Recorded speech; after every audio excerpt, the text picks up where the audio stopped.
L'agroforesterie désigne l'association d'arbres et de cultures ou d'animaux sur une même parcelle agricole.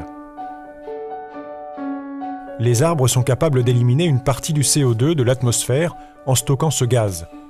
Ils permettent ainsi d'atténuer les effets du changement climatique. Dans un système agroforestier, on sent très peu les effets des changements climatiques, comparativement aux monocultures très exposées au soleil, par exemple.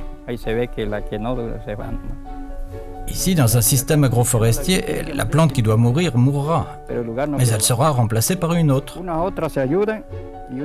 Toutes les plantes s'aident à pousser et à vivre. Ce sont les plantes elles-mêmes qui produisent leur alimentation. Visant l'équilibre entre couverture du sol et espace de production alimentaire, l'agroforesterie permet de recapitaliser un potentiel de production au cœur des parcelles, sans recourir à l'exploitation de nouvelles surfaces ou à l'utilisation d'engrais polluants. Elle permet une production agricole tout au long de l'année.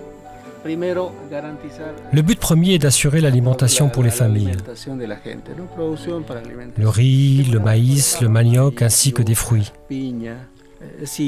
Ce système de production est une bonne alternative car il permet aux paysans d'avoir de quoi se nourrir, de dégager des revenus. Cela permet d'envoyer ses enfants à l'université. Le rôle de SIPCA n'est pas seulement de promouvoir ce type d'agriculture familiale, mais aussi de préserver l'environnement et l'Amazonie qui est menacée. Moi, lorsque j'étais ouvrier agricole pour un éleveur, je ne gagnais que 10 € par mois. Nous sommes reconnaissants auprès des organisations qui nous ont aidés à acquérir des terres, car sans elles, nous serions encore dans la misère. Dans notre région, la réalité est que les autorités ne valorisent pas les petits paysans. Ils les laissent mourir de faim.